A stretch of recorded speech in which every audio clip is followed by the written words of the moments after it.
Sahana Vavatu Sahanao Bhunaktu Sahaviryam Karavavahai Tejasvina Vaditamastu Ma Vitvisha Vahai Om Shanti Shanti Shanti Om Shanti Shanti.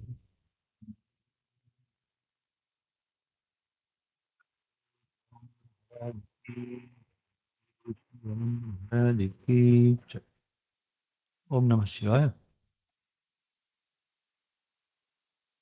Morning. Continue with the topic of Hatha Yoga, Hatha Yoga Pradipika. So, the last talk spoke about what is Hatha Yoga.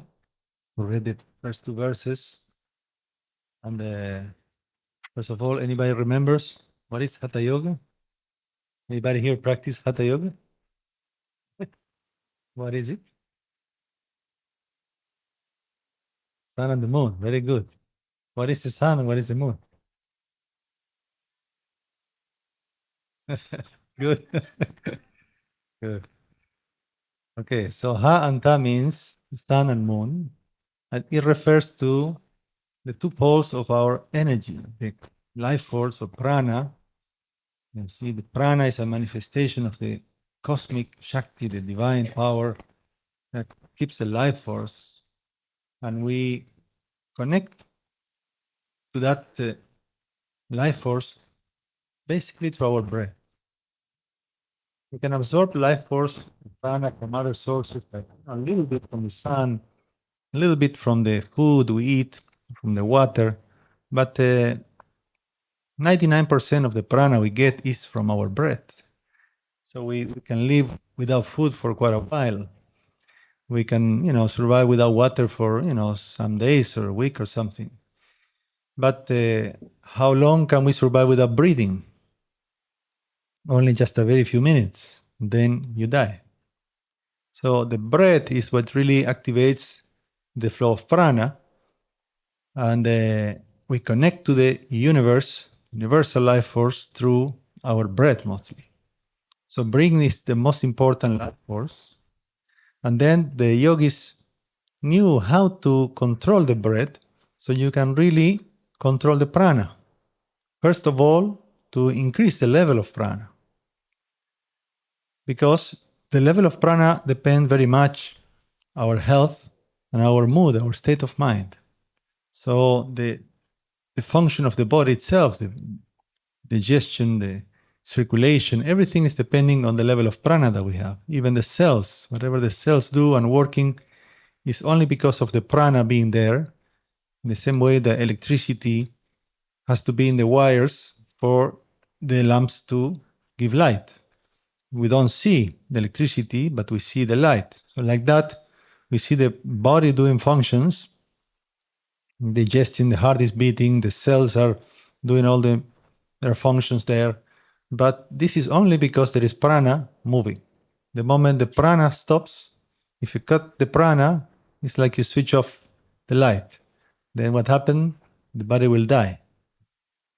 So a living body is connected to the prana. It's like plugged into the outlet. And then electricity flow. A corpse is like has unplugged. Now has no electricity. It's just a corpse. The body might still intact, but there is no prana, there is no life. So, and the more prana we have, the more we can keep our body functions well, functioning properly. And vice versa. If we have a low level of prana, if our prana is blocked, then we start having all kind of physical problems, depending where the prana is blocked. You see, the prana circulates in the different nadis. Nadis are like channels, like tubes, in the astral body, not in the physical body. They are in a subtle, but they have correspondent to the main physical nerves and blood vessels and so. So as the prana moves, it makes everything else move and work, and it reaches all the organs and all the cells, and it activates their work. If for some reason some of these nadis is cut or is blocked, then that part of the body or that function of the body will not get enough prana, and then it will start getting sick, a disease. So that's why yoga can be so healing. The asanas and the pranayama. You know why? Because the asanas and pranayama, first of all, the asanas, what they do is they are like stretching our nadis. They are like moving the prana in the nadis. Those nadis that are stagnated, the prana is stagnated. Every time you do asanas, you are putting pressure on like certain like acupressure points, and then you are stretching certain part of your body which correspond to a nadi. And the moment the body is released from the tension, then the prana can flow. If there is tension in the body, or if there is toxins in the body, then the prana cannot flow there. The body has to be relaxed, yeah, for the prana to be able to flow. Every time you are having a tension, you're blocking your prana. And also the accumulations of toxin. Every kind of toxin that is there, what is a toxin really? A toxin is something that will block the flow of your prana. So actually, one of the first practices in Hatha Yoga is to purify your body from toxins.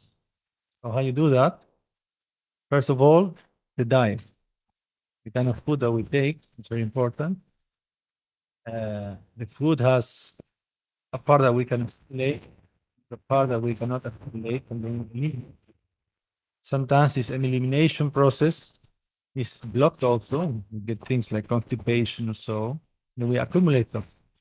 And there are also some yogic exercises to help us release those toxins, to activate our elimination system. And those are the kriyas. There are six kriyas, six actions to help the body release the toxins. And the TTCs, you are very lucky, you're going to learn that very soon, and you're going to enjoy it very much. And it's a very, very good practice that really helps you to discharge the toxins, because normally, you see, there is a mechanism of elimination. But this mechanism of elimination gets usually like stuck, gets stagnated, and then the toxins do not discharge properly. Then you have to activate it in order to discharge that. Sometimes you take more toxins that what the body can eliminate, and they start to accumulate in your body.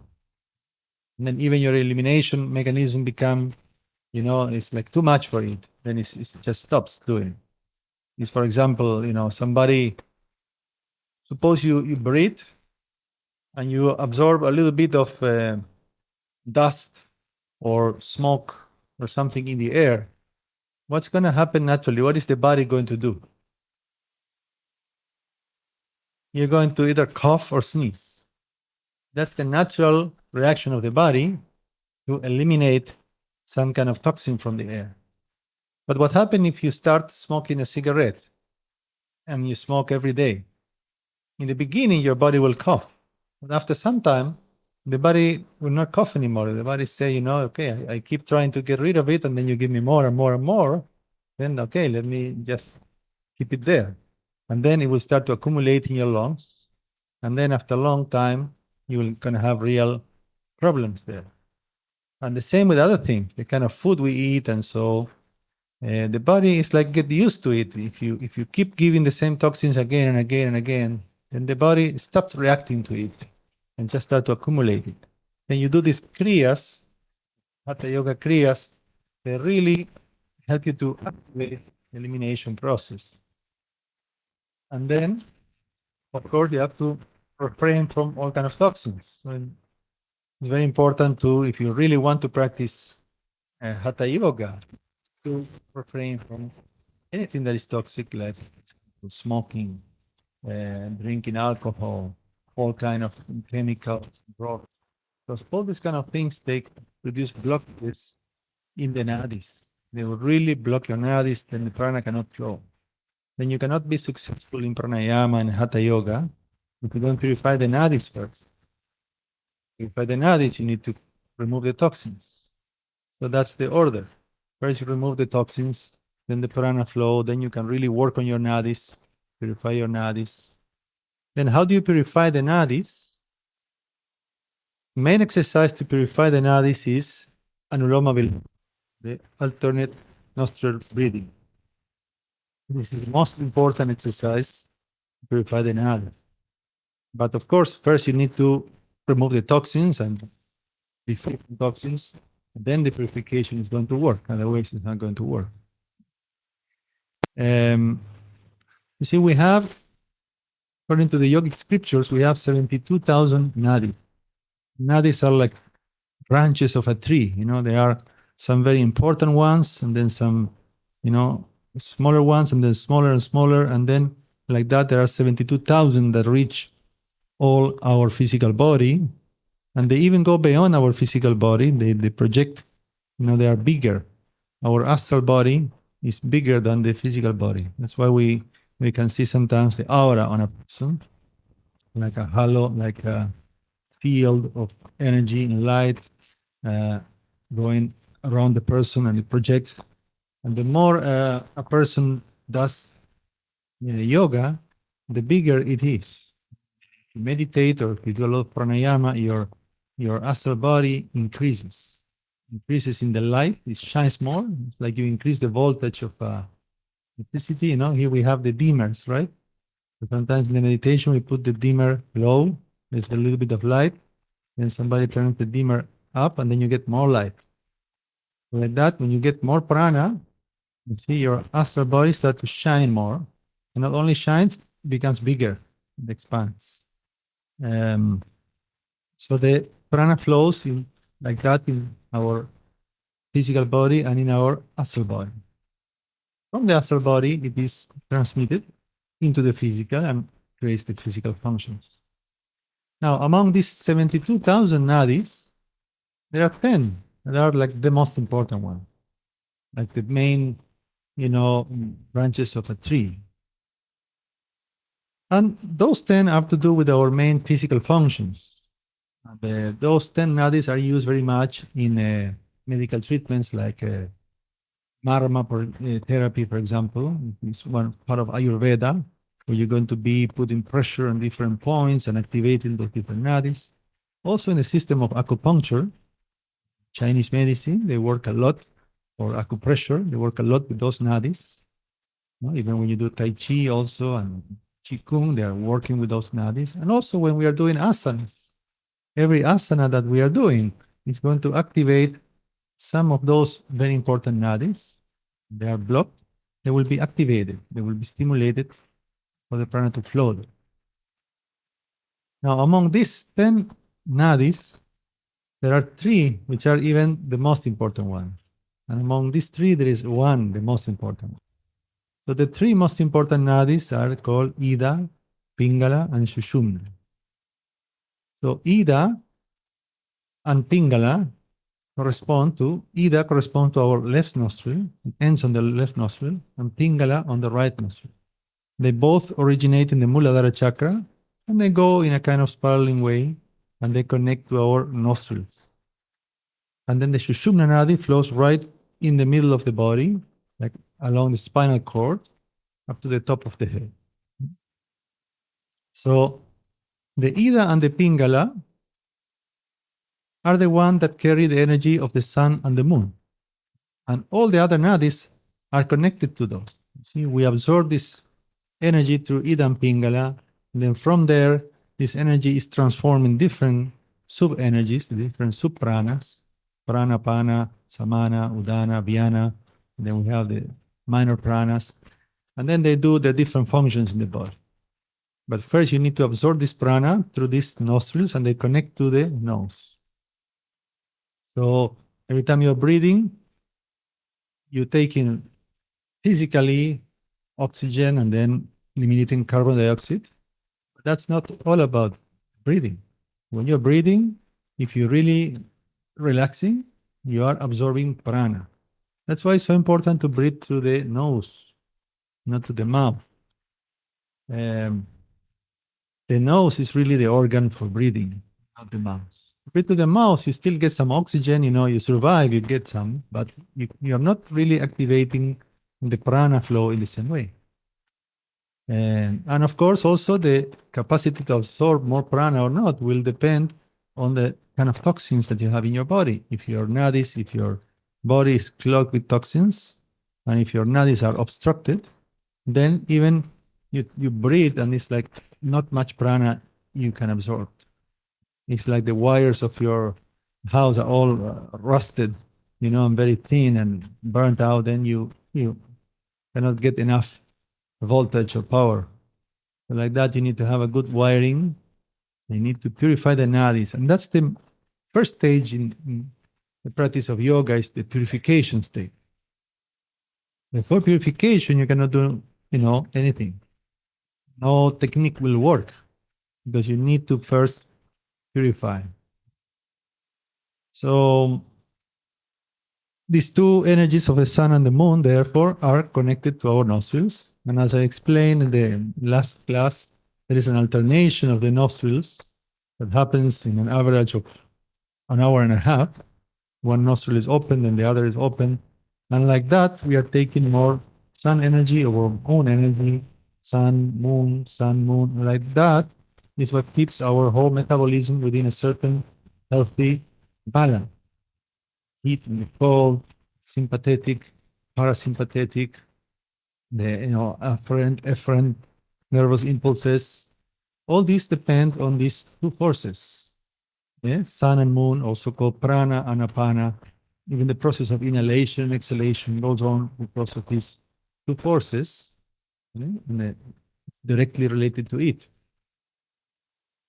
So remember what I explained in the last class, that really the purpose of Hatha Yoga is to be able to unite the sun and moon energy, to really make the two of them into one, and to unite the prana and the apana into one, which is the same as sun and the moon. When this happens, then the vrittis stop. Because it is this pull of the prana and the apana, this constant change and duality, is like the paddling of the bicycle. I gave you the example that keeps the bicycle going, moving. So like that, it is this constant moving of prana and apana, inhalation and exhalation, right and left, that keeps the mind in a state of agitation. It keeps churning the lake of the mind, and waves are produced there all the time. But if you stop that, if you unite the prana and the apana, then there will be no churning on the mind. Then the mind will become quiet. When the mind is quiet, this is what we call Raja Yoga. This is what we call perfect meditation. And at that state, you experience your true self. You experience who you really are. And that's bliss. That's pure consciousness. You are happy, you are satisfied in that. And not before that. Anything else does not give you any satisfaction. So that's the real purpose of Hatha Yoga. But in order to unite this prana and apana, the purification of the nadis is very important. When are the prana and the apana being united? You see, prana and apana relate with the inhalation and the exhalation.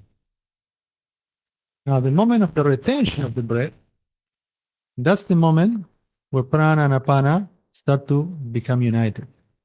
Now, if you inhale and hold the breath, what happens after 1 minute or 2 minutes, you have to exhale, because prana and apana cannot be united. Why not? Because there is a resistance there. It's like putting two poles of a magnet of the same pole together. There's a repel force. You cannot unite these two energies. That's because there is no purification of the nadis. When there is enough purification of the nadis, then that union will take place.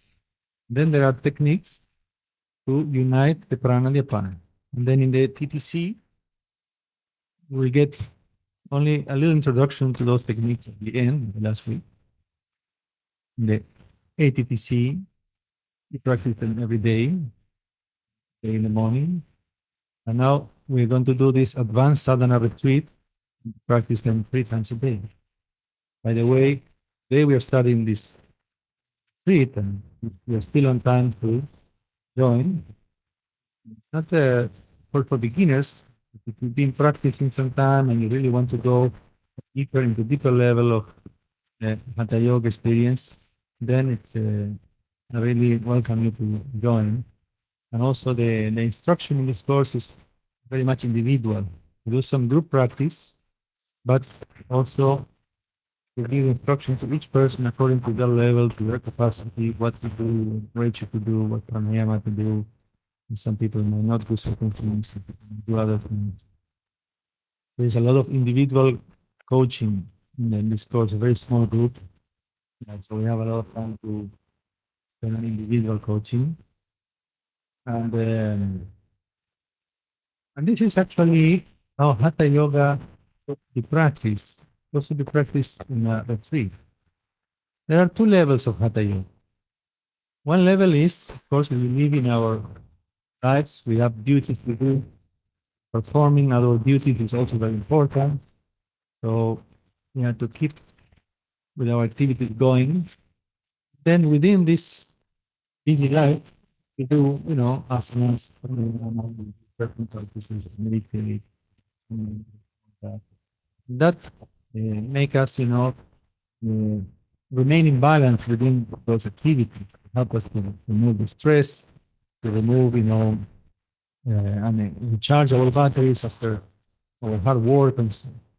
But if we want to go into the next step of Hatha Yoga, when we want to go into the deep state, then you have to go into a retreat. You have to go into a retreat. And this is actually the next verse of the Hatha Yoga Pradipika that I wanted to read to you today.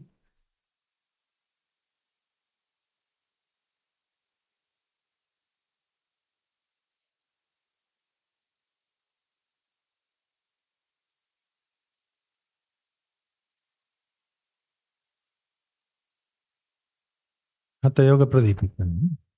The practitioner of Hatha Yoga should live alone in a small matha or monastery situated in a place free from rocks, water, and fire, of the extent of a boat length, in a fertile country, ruled by a virtuous king, where he will not be disturbed.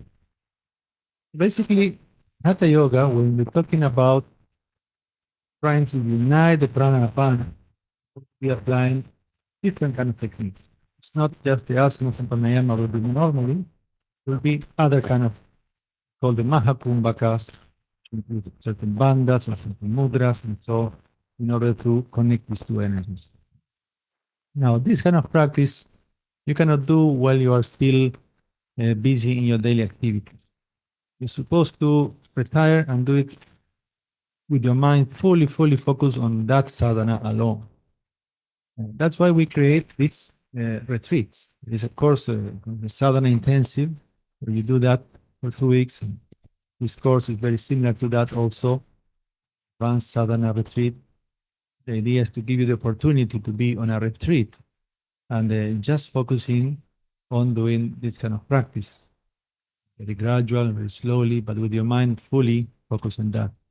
Normally, you're supposed to go and live alone, means free from any kind of social distraction. When you are still with your family, with your friends, with the society there, all kind of thoughts there, and you have to talk to somebody and say hello, and how's the weather, and what did you do yesterday and today, and your mind gets caught in all kind of, conversations and thoughts, and you think about you have to pay your bills and that and that. So you cannot practice really the deeper aspect of Hatha Yoga in that situation. Because in order to unite the pranapana, you need to be fully, it's not easy thing to do. You need to be really focused without distraction. Otherwise, it's going to create more disturbance in your daily life than it's going to help you. That's why even people who take these courses like ATTC and so, then when you go home, we tell people, don't do these practices when you go home. Actually, it's going to disturb you. It's not going to help you be in peace. Actually, it's going to disturb your life. because you need to use your energy for your duties, and you cannot do this practice. But when you are in a seclusion, then you do this kind of practice. And so either the traditional way the yogis used to go and live in a cave, or they used to build like a small matha. Matha is like a little cottage, little cabin in the middle of the woods without anybody there. You can still see, if you go to the Himalayas, there you see the yogis living in those little caves, and they make a little house with some stones and some wood, and so, and they live there, and they don't see anybody. Just get a little food supply, and then they just do their sadhana. And then the other possibility is you go into a monastery, or like an ashram. Right? So that's the ideal place also, because the ashram has a spiritual energy there. All the sadhana done, for example, here, so many years of sadhana, of pujas, of chanting, of mantras, of prayers. All this is creating a very protected, very uplifting atmosphere. Maybe some of you don't realize it. Maybe some of you do. Some of you, I'm sure, the moment you get out of the dock, you walk into the ashram, you feel it. No? Many people feel that. You enter into the ashram, you see immediately, you feel that presence of that very uplifting spiritual force. Even if you don't feel it, still it affects you. Affects your mind, affects your energy, and it protects you also from all kind of adversities or negative samskaras. Because you see, we are born with good and bad karma mixed, and we have good karmic seeds and bad karmic seeds. It's like they are latent there. So those karmic seeds, in order to sprout and manifest, they need the right environment. It's like, you can have a seed, but you need to put the seed on the right soil and give it the right amount of water and temperature, then it will sprout. So if you are here in this ashram, it means that you are born with yogic seeds. You're born with yogic samskaras, even from the past. Otherwise, you wouldn't even be here. Swami Vishnu used to tell us this again and again.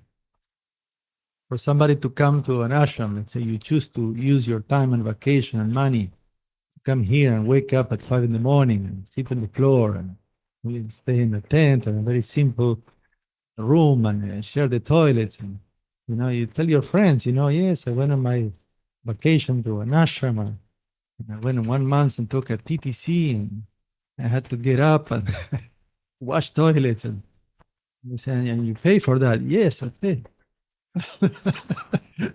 Then they will think you are crazy, Say, what kind of vacation is that? But for you, it's great. But that's because you have yogic samskaras. You've been doing yoga in the past. You've been searching for that in the past, and those seeds were there.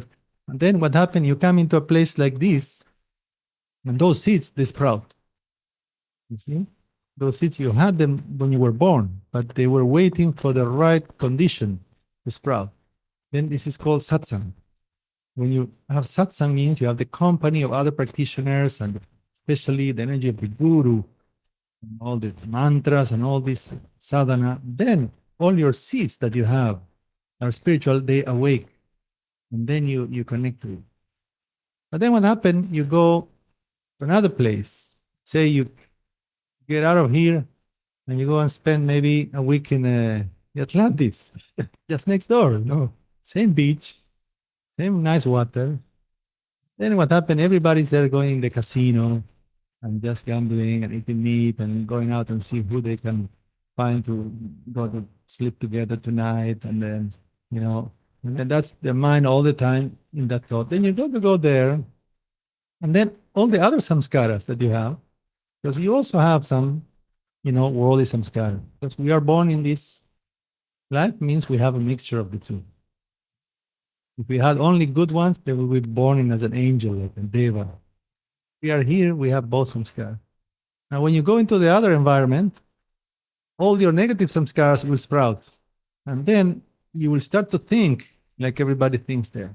If you go into the worldly environment, then your own worldly nature, it has like a fertile soil. Then all these worldly tendencies will manifest and become amplified. If you come to say to an ashram, the opposite. So the environment where you're going to do this practice is very important. When you want to practice advanced Hatha Yoga, you cannot practice in an environment which will give food to the negative seeds. You're going to get crazy. The Hatha Yoga practices are too powerful. What the Kundalini Shakti is like a 10,000 volt energy in your mind. Like what's happening in your mind, if you have good thoughts, if your positive thoughts, if your positive seeds are active, then you get this energy. That's great. You feel like you are in heaven. It's on fire. You feel, ideas, inspiration, and happiness and joy. What happens if you are working with your negative samskaras? Your mind is still full of impurities, and suddenly you give this mind a 10,000 volts. It's going to happen the opposite. You're going to have a hell of an experience because all these negative samskaras are going to be fed also by this energy, and you don't know what to do. That's why the yogis are very, very strict about the environment in which you can do this. The advanced practices of Hatha Yoga, we don't teach either in the centers, even in the Sivananda centers in the cities, in people all over the world. Those practices are not taught because it's not the right environment. They're only taught in the ashram and in special courses where the people go through a process of step by step and proper guidance and proper diet and in the atmosphere, mantra chanting all the time. All this will just produce the good samskaras in the mind, and then the energy will be channeled naturally into the right track, into the right direction. And then there is the Guru's blessing there. There's a protection there. Nothing bad can happen. But when you go out to these practices in the world where all the other samskaras are there, then it is danger. Then it's not recommended. It's actually Swami Vishnu was very, very strict about that. And so, some people just read books about Hatha Yoga practices and they just practice them. Then even some teachers teach it, they don't even know how to practice these techniques correctly. They do bandhas, they don't even know how to do them rightly, in which posture they should be do, when to breathe. And so when they teach it and there's open classes and in the middle of, there's a lot of confusion about that. People talk about chakras and kundalini and 90% of people have no idea what they're talking about. They are serious people, but all the serious schools of yoga, if you really study with them, they will be the same direction. You have to practice these techniques under the guidance of a teacher in the right environment, right place, with a preparation, with a purification for some time. Then this verse says, you have to go into a place where there is like a virtuous king. And, also, it's free from rocks, water, and so what happens is you cannot practice, let's say, in a cliff where there is a mountain and a rock might fall on you, because then you will not be relaxed. You have to practice in a place where you feel that you are safe there. Then you can go into samadhi. Otherwise, you're sitting there, but you don't know if the tide is going to come high, and then you might be in the water maybe. Maybe you're meditating there, you lose track of time, and then the water came and you are under the water. So that would be very dangerous. If you are in a cliff in a waterfall, cliff falls on your head, like that. So you prepare a place. And that's very important when you do advanced practice, because it might happen that you might practicing one moment, something awakes there, and you might just forget completely everything. It's like you forget time and the space, and you just meditate there maybe for a very long time without even being aware of the time. So you want to do this practice in a place where you feel very safe and protected. Also, food should be easily available, so you don't have to worry about having the food and not having. And so, even the ashram is a real place. The food, the environment, the protection, there are places specially done, platforms and places, nice done for doing sadhana. So, to take advantage. And then, it talks about in a kingdom, where there is a virtuous king. You say you cannot practice yoga anywhere. It has to be in a country. What happens is, you see, yoga has to be allowed. Like there are countries, I think there's still nowadays, there are countries where practicing yoga can be forbidden. They might kill you because maybe it's against the religion or against some practice, or they might disturb you. And I know at least it used to be until some years ago, it used to be forbidden in certain countries. I don't know, still nowadays. Um, and then you can be really in trouble if you do this practices. You want to be in a place where there is no worries in your mind. Just do your sadhana, and there's nothing to fear, nothing to take care. You don't have to think about your family, your relatives, your work, or anything. You just sit there and just do your pranayama, and you control your prana, and you work with your nadis until you get the union of pranapana, and then you just meditate. You need to be fully focused on that.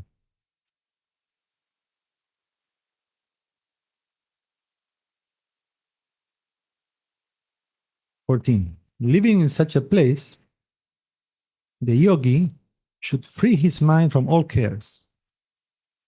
That's what I was talking about. You go to a place where you can free your mind from all cares. Nothing there to take care of except your practice.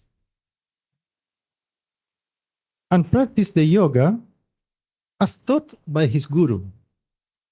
So you go to a retreat, you go to a place and you meditate, and you do Hatha Yoga sadhana. What do you do? What kind of sadhana?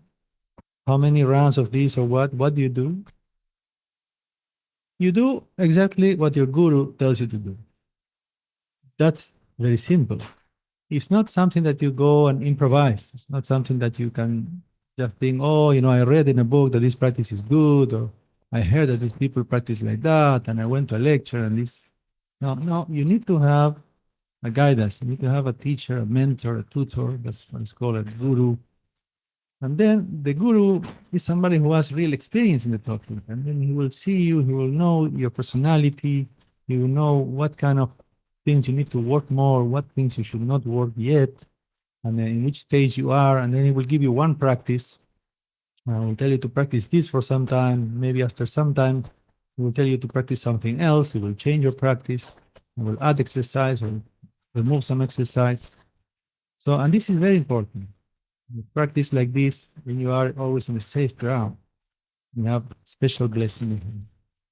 So it's not something you improvise. You have the right guidance.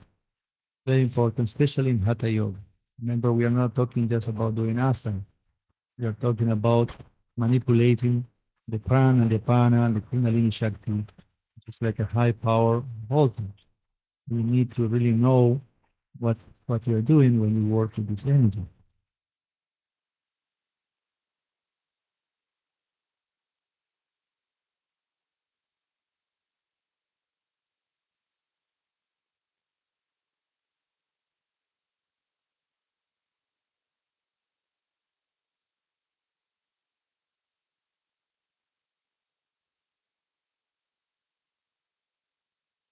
Vishnu explained that. I will read a little bit what he says. He says, a teacher is needed to awake this knowledge from samskaras, subtle impressions, tendencies in the mind, of the past life. You are not just born ignorant or blind. The teacher opens samskaras either by touch, smell, teaching, etc. In ancient time, this was the most usual way for the teacher to teach. It's like in the presence of the teacher, all your samskaras that are positive, all your good karmas, all the sadhana that you did in the past life is immediately awakened. And then that awakening, you see, it guides you also from inside, from your own intuition. It's like the guru awakes really your own intuition and your own knowledge that you already have. Then he will guide you further. Then he will tell you, okay, now that you awake, then he will give you further guidance. But this people say, okay, we all have the guru inside. People say, okay, the guru is within me. I don't need a guru. It's true that the guru is inside, but we need the external guru to connect us to the inner guru. Only the external teacher, the mentor, is going to help us, because in his presence, it's like our samskaras are going to awake.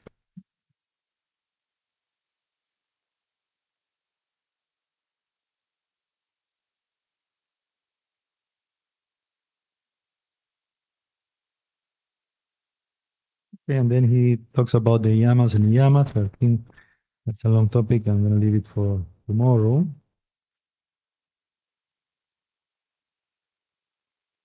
So summarizing, so the purpose of Hatha Yoga is to achieve the perfect state of meditation, to control completely the mind. You do that by controlling the prana, uniting the prana and the apana. That union will immediately make the vrittis cease. To do that, there are certain practices, but before doing certain practices, there is a process of purification. And that's the longest and most difficult thing. You need to watch your diet, purify your body for several years.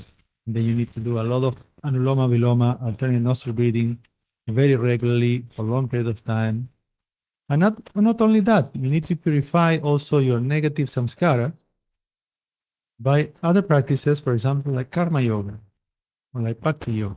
Karma yoga is very, very important because all our negative samskaras are related to our selfishness.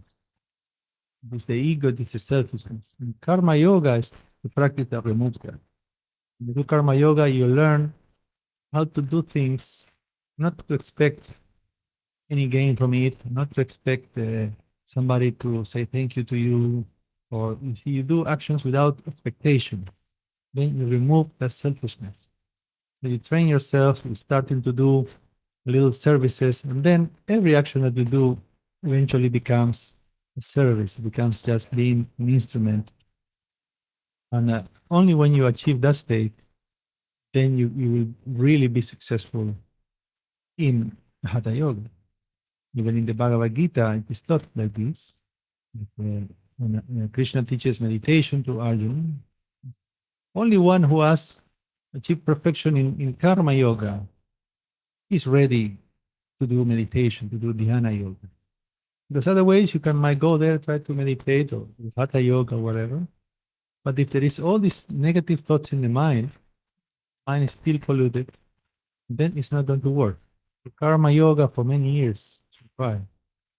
And then Bhakti Yoga also. Bhakti Yoga will help you to remove that selfishness, that idea of separation, that ego, because you end up surrendering your ego. God, you surrender your will to the divine will, accept the divine guidance, pray to God to help you. You know, it's not your own sadhana, it's not your own effort that's going to help you to achieve meditation. You need the divine grace. See, for having an experience really of progress in yoga, you need the divine grace, not just your effort. The effort is needed, but the effort also is comes by the grace of God. Swami Brahmananda was explaining that in the Bhakti Sutras from Narada, how your own capacity to do sadhana is actually a divine grace. And the more you do sadhana, the more you invoke that grace. And then the more you invoke that grace by Bhakti Yoga, then the more you can do sadhana and be successful in it. So the devotional aspect is very important. So it's not, Hatha Yoga is not just a mechanical, technical thing. Or if I know the right technique, I'm going to make it. If I do thousands of pranayamas a day, with the right technique, I'm going to make it. It doesn't happen like that. There is, the ego has to be removed because the ego is blocking the whole thing. The ego will be removed by karma yoga and by bhakti yoga. Only then the practice will be successful. The technique will work. Otherwise, you're just going to do physical exercise. You're going to stretch your body a little bit and take a few deep breaths. The real effect is in a deeper level. So we're going to conclude now, and then after the satsang, we're going to have inauguration of this sadhana course. If there's anybody who's still having doubt or want to join, you're still on time. You can talk to me after if you have any doubt. And those who are in the course, please stay here after. We're going to have a puja with Krishna and Budri here for the inauguration of the course.